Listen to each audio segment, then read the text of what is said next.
யாருன்னா தீபாவளிக்கு என்னென்ன பலகாரம் செய்வீங்க, எப்படி ஈஸியா செய்யலாம், தீபாவளிக்கு கொஞ்சம் டிப்ஸ் எல்லாம் கொடுங்க. அப்பதான் வீட்டுல ஏதாவது லேடிஸ் எல்லாம் பண்ணுவாங்களான்னு பாப்போம். ஒன்னும் பண்ண மாட்டீங்க, ஸ்வீட்டா கடையில வாங்கிடுறீங்க, சாப்பாடு ஹோட்டல்ல வாங்கிடுறீங்க. எதுக்கு தான் நீங்க வீட்டுல இருக்கிறீங்கன்னு இப்ப எனக்கு டவுட் வருது. உங்களுக்காக தான் இருக்கிறோம். எனக்கோசம் இருக்கிறீங்க, என்ன முடிச்சு விடலான்னு இருக்கிறீங்க. கல்யாணத்துக்கு முன்னாடி 3 முடி தான் நடிச்சிருந்தது, இப்ப 30 முடி இல்ல, 400 முடி 4000 முடி நச்சு போச்சு. உங்களுக்கு முடி மட்டும் தான் நச்சுது, எனக்கு உடம்பே போயிடுச்சா? ஆமா, என்ன பண்றது, குழந்தை பெக்கிறவங்களுக்கு வந்து கஷ்டம் தான். இப்பெல்லாம் வந்து வேற சிசேரியன் பண்ணி விட்டுறாங்க.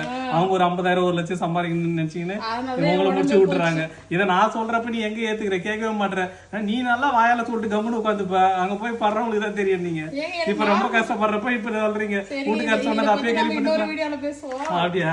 ஆமா, அதான் சரி. நான் உங்களுக்கு வந்து குலோப் ஜாம், அதிரசம், முறுக்கு வீட்டுல கொடுத்தாங்கல்ல. மாமியார் பாருங்க, முறுக்கு சுட்டு கொடுக்கல, மாவு அரைச்சு கொடுத்துட்டாங்க. ஆனா மாமியார் மேல இருக்கிற கோவத்துல முறுக்கு நல்லா புழிஞ்சு எண்ணெயில போடுவாங்க. மாமியார் எண்ணெயில போடுற மாதிரி அப்படியே மொறுன்னு வரும் முறுக்கு. இது வந்து ஜாலியா சொல்றது தவறு. இது வந்து எங்க அம்மா எப்பவுமே முறுக்கு மாவு வந்து அரைச்சு கொடுத்துருவாங்க எங்களுக்கு. நாங்க வரப்ப ஊர்ல இருந்து எடுத்துன்னு வந்துருவோம். ஒரு வருஷம் அது கொடுத்து. ஆமா, அது எப்படி போய் இதுக்கப்புறம் தான் செக் பண்ணுவாங்க. அடுத்த தீபாவளி பார்க்கத்தானே எப்ப பாக்குறேன். ட்ரெஸ் மட்டும் 10 நாளுக்கு முன்னாடியே போய் எடுத்து வந்துடுறீங்க, முறுக்கு மாவு மட்டும் 1 வருஷம் கழிச்சுட்டு தான் திறக்க போறீங்க.